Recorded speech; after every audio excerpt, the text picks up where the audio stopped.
hora de entrevista importantíssima aqui na nossa programação, aqui no nosso jornal. Já vejo que o nosso entrevistado está a postos, está pronto para a nossa conversa. Então vamos falar ao vivo aqui no TMC 360 com Hugo Mota, presidente da Câmara dos Deputados. Presidente, muito bom dia. Obrigada por estar aqui conosco no TMC 360.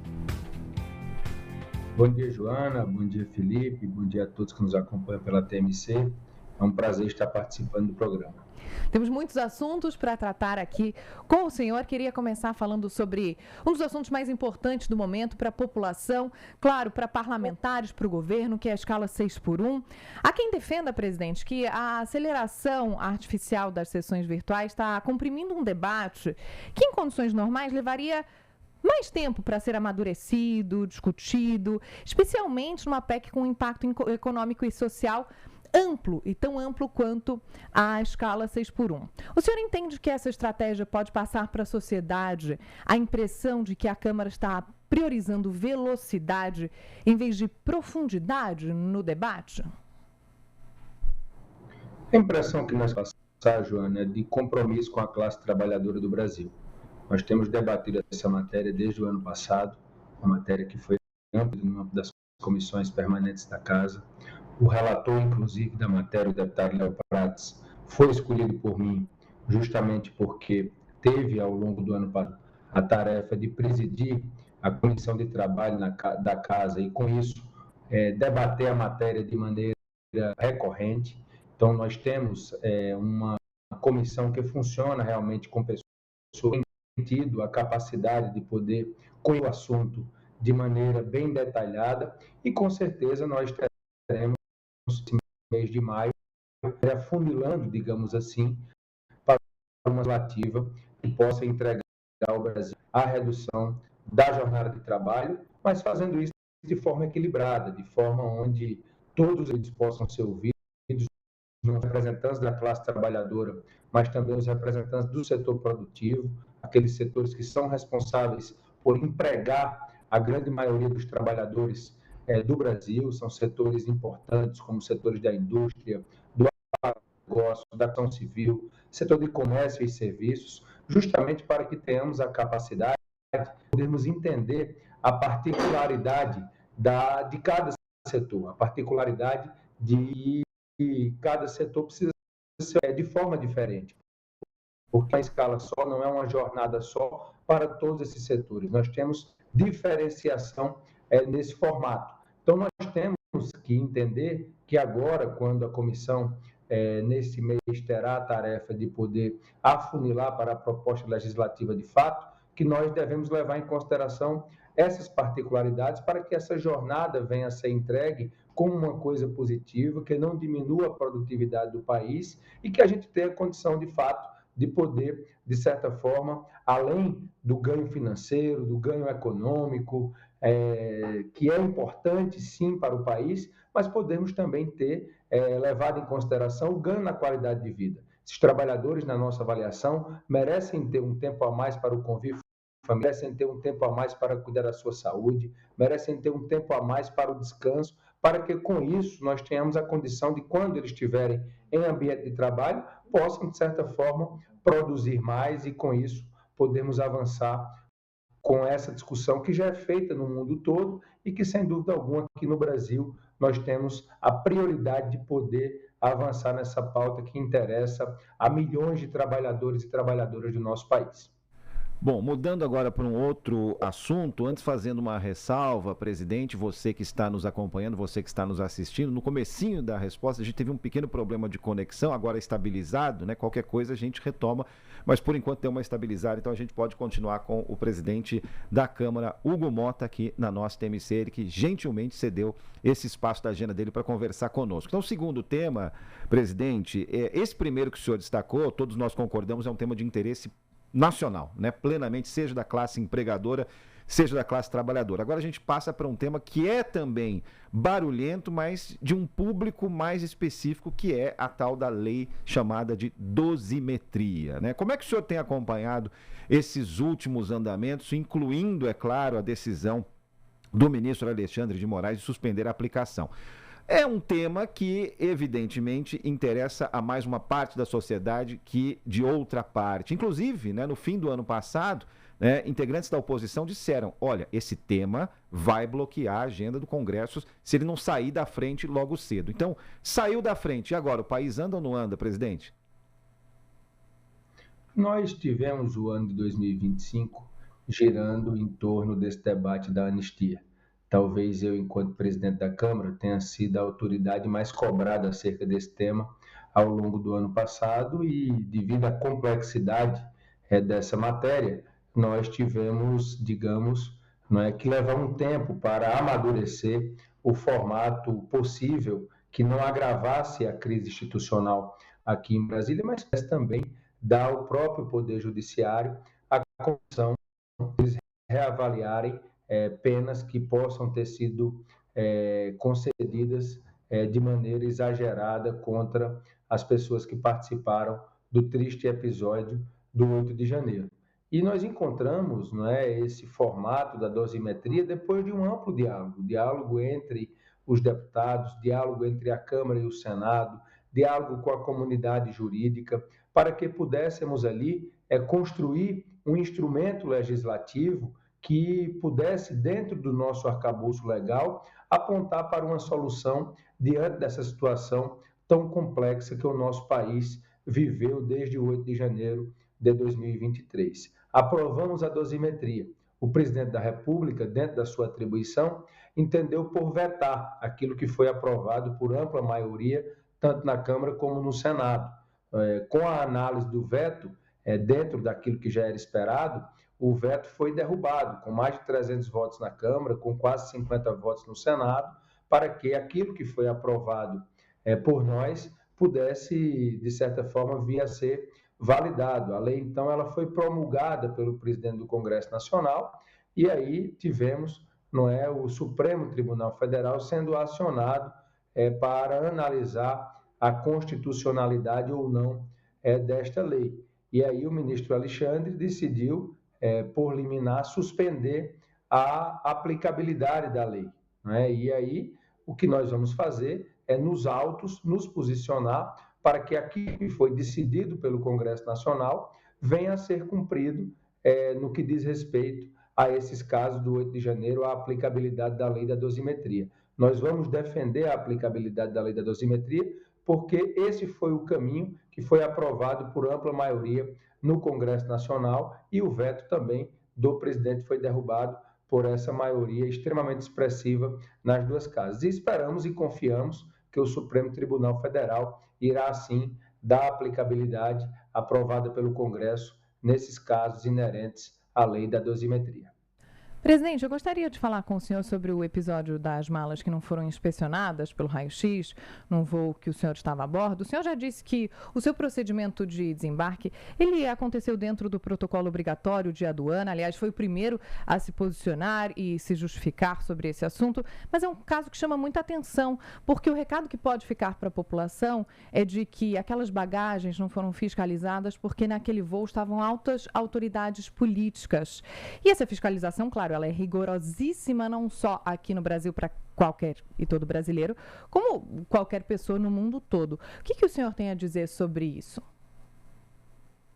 Joana, eu tenho muita tranquilidade sobre a legalidade cumprida por mim com relação aos voos internacionais que eu já peguei, tanto voos de carreira, voos comerciais, como também voos executivos. Eu sempre procuro cumprir todas as regras, não só com relação a questão do passaporte, a devida saída e entrada no país, como inerentes à Receita Federal. As minhas bagagens, as bagagens da minha esposa, todas elas passaram pelo raio-x, até porque nós não temos o que esconder, nós não temos por que deixar de cumprir esse procedimento que todo e qualquer cidadão do país tem que cumprir.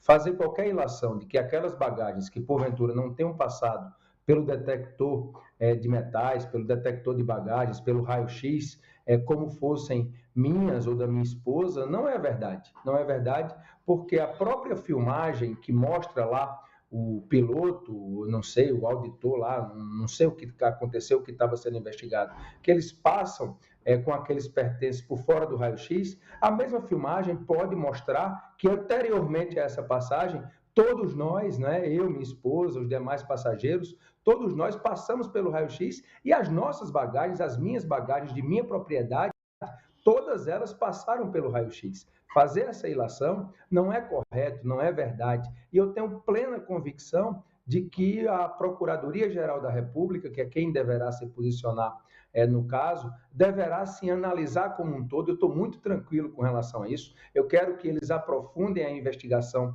ao máximo, porque eles irão constatar que todos os procedimentos foram cumpridos por mim, pela minha esposa, pelos passageiros. Se tiver alguma coisa errada feita nesse procedimento desse voo, com certeza não foi por mim, não foi por minha esposa, porque nós cumprimos as regras e as leis do país sobre entrada e saída de passageiros, como um cidadão comum deve cumprir, porque jamais usaria a prerrogativa do cargo que exerço momentaneamente para tentar burlar as leis do meu país. Sempre cumpri e sempre cumprirei as regras e as leis da aduana do Brasil, porque esse é o dever de todo cidadão brasileiro. Presidente, a Joana usou a expressão recados para a sociedade. Falando em recados, há semanas o Brasil debate com indignação, muitas semanas, né? Aqueles chamados penduricalhos do Poder Judiciário. Por outro lado, né, o Brasil convive há bastante tempo também com outro fenômeno, que é o das emendas parlamentares, especialmente aquelas que têm a natureza mais controversa, que acabaram sendo questionadas, inclusive, do ponto de vista do judiciário, né, RP9, emendas PIX e tudo mais. Nesse caso, né, o que dizer para a sociedade, uma vez que o senhor é o representante máximo da Câmara dos Deputados? Primeiro dizer, Felipe, que eu sou um grande defensor das emendas parlamentares, sejam elas individuais, de bancada, de comissão, sejam elas impositivas ou não, porque eu sou do sertão da Paraíba e eu sei o quanto as minhas emendas são importantes para melhorar a vida das pessoas, para garantir mais saúde, para garantir mais infraestrutura, para garantir o acesso à água, para garantir a construção de escolas, para garantir os equipamentos dos hospitais, a construção de hospitais, de unidades de saúde, a construção de creches para nossas crianças estudar, a construção de quadras esportivas para a prática do esporte, a construção de praças para o convívio social. É através dessa política, desse acesso ao orçamento que nós chegamos aonde o governo não chega. Muitas das vezes, um gabinete ministerial, por mais competente que seja, aqui em Brasília, não consegue ter a sensibilidade que o parlamentar tem de ser cobrado por um prefeito, por uma prefeita, por um vereador, por uma vereadora, por um líder comunitário, por um presidente de associação, por um presidente de uma organização não governamental, porque essa é a vida do parlamentar, é atender essas demandas, é poder, no final de semana, quando muitos descansam, o deputado, a deputada está nas estradas percorrendo o interior do Brasil para dialogar com a sociedade e muitas das vezes receber cobranças que só podem ser resolvidas com o acesso ao orçamento. Fazer qualquer comparação de emenda parlamentar com penduricalho é, primeiramente, não entender de política pública, porque quando se trata de penduricalho, se trata de uma vantagem pessoal que um funcionário público está tendo, recebendo acima daquilo que é o teto constitucional estabelecido por lei. Emenda parlamentar está numa outra seara. E a discussão acerca de um problema ou outro envolvendo emenda parlamentar, eu defendo que seja apurado pela Polícia Federal, pelo Ministério Público, pela CGU, pelo governo, pelos órgãos de controle, pelos tribunais de contas, tanto do Estado como o Tribunal de Contas da União, mas o que eu não posso aceitar é que essa generalização venha a prejudicar um instrumento que tenha ajudado a melhorar, sim, a qualidade de vida de milhões de brasileiros que são beneficiados com a destinação das emendas parlamentares pelos deputados e deputadas, pelos senadores e senadoras. Presidente, gostaria de abrir aqui espaço para o Igor Damasceno, jornalista da equipe da TMC em Brasília, fazer uma pergunta para o senhor. Igor, bom dia, bem-vindo aqui à nossa conversa. Obrigado, Joana. Bom dia, presidente. Prazer falar com o senhor. Bom dia a todos.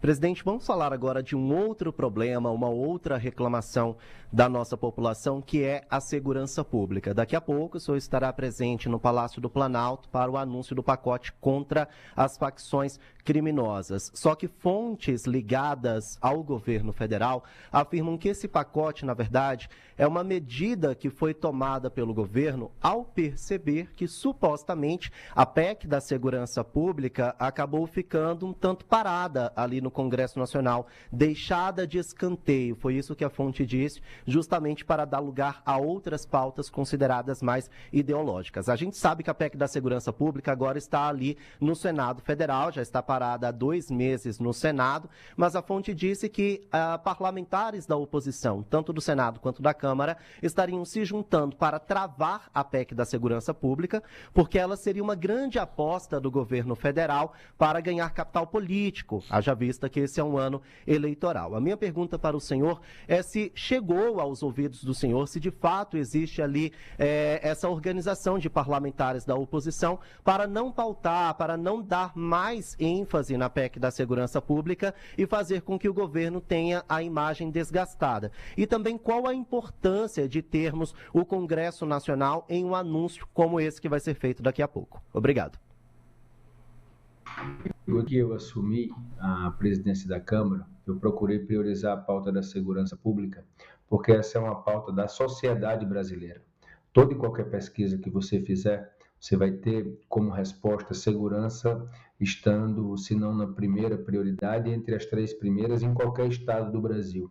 Hoje o brasileiro, a brasileira vive numa situação e com uma sensação de insegurança, o medo de ir às ruas, o medo de poder usar um celular enquanto está caminhando por uma calçada, é você poder no sinal estar sempre assustado ali, com medo de ser assaltado. Então nós vivemos uma sensação de insegurança. Aliado a isso, nós tivemos as facções criminosas avançando de maneira muito forte em todas as regiões do Brasil, justamente demonstrando aquilo que por muito tempo o Estado não quis enxergar, que é a organização dessas facções criminosas que infelizmente acabaram se infiltrando em praticamente todos os setores da nossa sociedade. Hoje essas facções elas estão presentes, infelizmente, aonde a gente nunca imaginava que estivessem. Estão controlando o território, estão controlando a entrada e saída de comunidades, estão controlando o acesso à internet, o acesso ao gás, estão, de certa forma,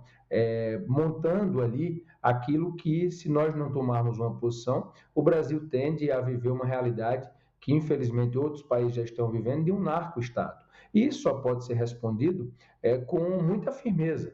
Nós não podemos fechar os olhos para essa situação, nós não podemos esconder essa realidade e a primeira coisa, de certa forma, sensibilizar as autoridades do país que precisamos agir em conjunto, agir de maneira organizada, agir de maneira integrada para que a resposta seja dura, seja firme, de não compactuação com esse sistema que, infelizmente, hoje a nossa sociedade está vivendo, com o avanço dessas organizações criminosas, muitas das vezes atuando com muita força em nosso país, interferindo em eleições, participando das decisões do país, levando em consideração desde a realidade municipal, passando pelos estados e chegando no âmbito federal. Então, essa priorização nós trouxemos para a pauta da ordem do dia da Câmara dos Deputados. Foram quase 50 projetos já aprovados na área da segurança pública, aumentando penas, podendo, de certa forma, estimular as nossas forças de segurança, as nossas polícias, podendo atuar contra o feminicídio, que é um problema também da segurança pública, que nós temos que trazer luz para esse tema, porque o ataque às nossas mulheres, o assassinato de mulheres no Brasil se tornou uma coisa corriqueira, os dados nos envergonham para o mundo, são mulheres que são, muitas das vezes, violentadas e atacadas todos os dias por ex-companheiros, por atuais companheiros, e as leis elas precisam funcionar coibindo esse tipo de violência, e nós atuamos também dentro desses projetos, primeiro na prevenção, para evitar a violência contra mulheres, aumentando as penas para quem comete qualquer tipo de violência contra as mulheres, colocando tornozeleira nesses agressores e podendo cumprir entre os poderes, entre a Câmara, o Senado, o Supremo Tribunal Federal e o governo federal, de combate ao feminicídio. Então, é uma pauta que também nós temos compromisso e nós queremos mudar essa realidade no Brasil, fazendo a Lei Maria da Penha funcionar melhor, fazendo a Lei do Antes que Aconteça funcionar melhor, conscientizando nas escolas. Nós inauguramos a Sala Lilás na Câmara dos Deputados justamente para demonstrar e sinalizar para o Brasil que a pauta do combate à violência contra a mulher para nós é uma prioridade.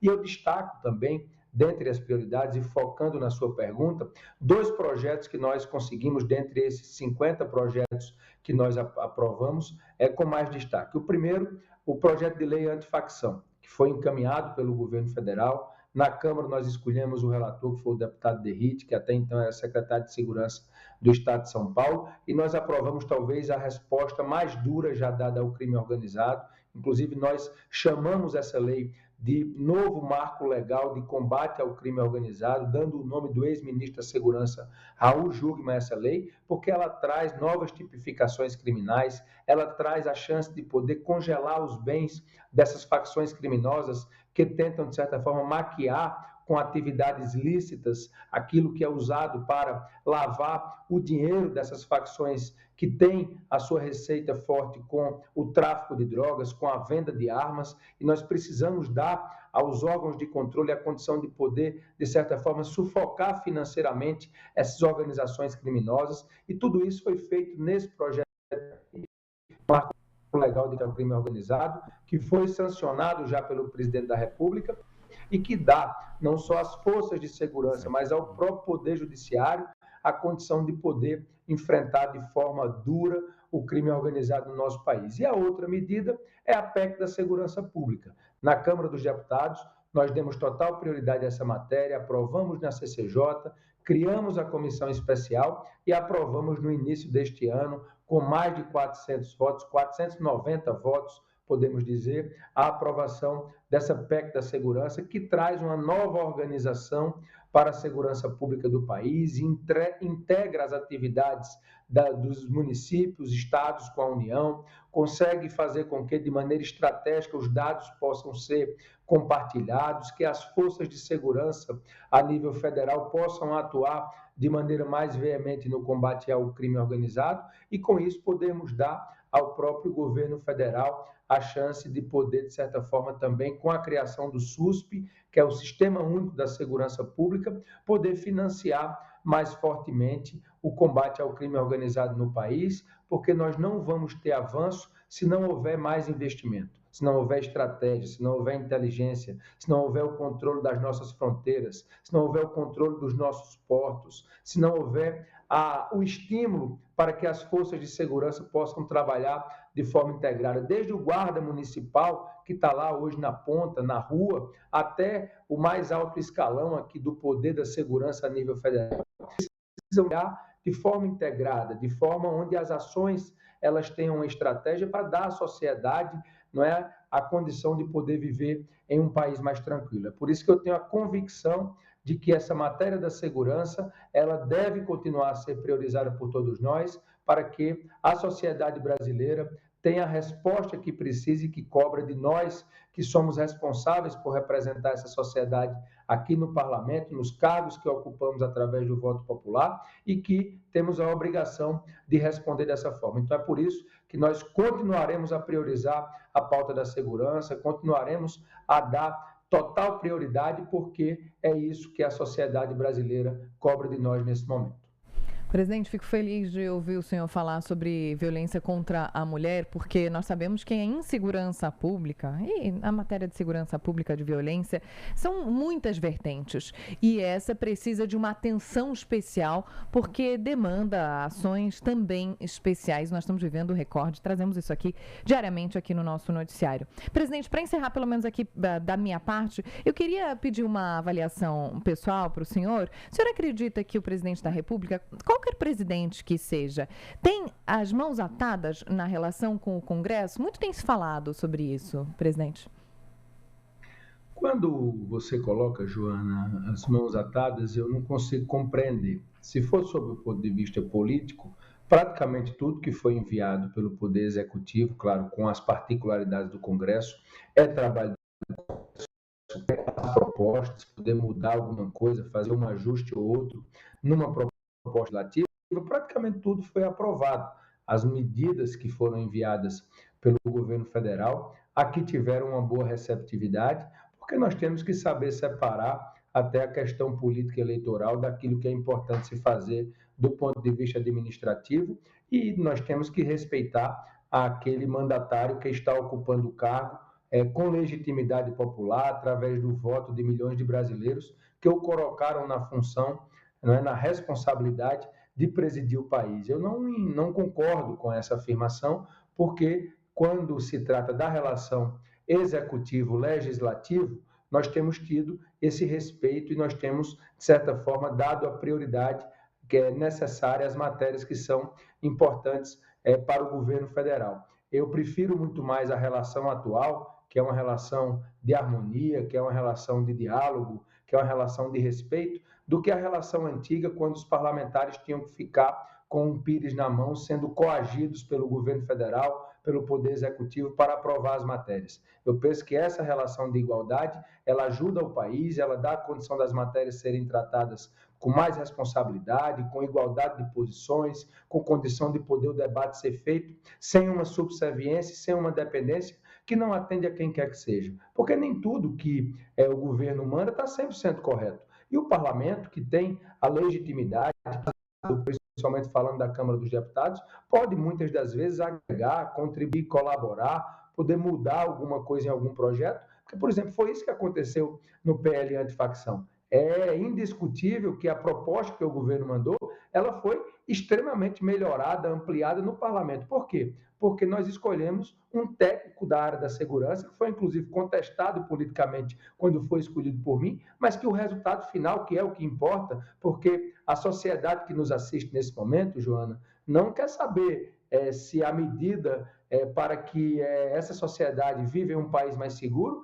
vem da direita, vem da esquerda. A sociedade quer a medida, a sociedade quer que a bandidagem seja combatida, a sociedade quer que as facções criminosas sejam enfrentadas, a sociedade quer viver em um país mais seguro, independente de quem seja a ideia, independente de quem seja o relator, de quem seja o autor daquela matéria. E nós conseguimos entregar isso ao Brasil. É isso que é mais importante. Então, isso é possível por causa dessa relação que nós temos hoje de independência do parlamento, de independência do Congresso perante o Poder Executivo. Nós agradecemos aqui a gentileza, a participação no nosso TMC 360 do presidente da Câmara dos Deputados, Hugo Mota. Presidente, muito obrigado. Nos vemos em 2027, ainda no cargo, ou o senhor projeta isso? Olha, Felipe, dizer primeiro que a luta agora é para podermos nos reeleger em nossos estados. A discussão acerca do futuro da Câmara ficará mais à frente, porque qualquer presunção feita, eu estaria desrespeitando o eleitorado da Paraíba, que já por 4 vezes me colocou deputado federal. Então, a minha luta, além de todas as outras, é poder ser digno novamente de receber o voto dos paraibanos, para que a partir daí nós possamos planejar o próximo mandato. A minha luta e o meu compromisso é que até janeiro de 2027, que é quando eu tenho a responsabilidade de presidir a Câmara dos Deputados, é garantir que estaremos aqui agindo sempre com muita responsabilidade, com espírito público e muito compromisso com o povo brasileiro, que eu penso que é isso que o meu cargo me obriga a ter e que eu procuro todos os dias acordar cedo, dormir tarde, para cumprir essa função que muito me orgulha, momentaneamente está ocupando. Muito obrigado pelo espaço, que Deus abençoe a todos e até uma próxima oportunidade. Obrigado, um grande abraço. Obrigada, presidente, foi uma honra falar com Vossa Excelência aqui no TMC 360. Bom trabalho, boas semanas aí de bastante trabalho pela frente nesse ano. Até.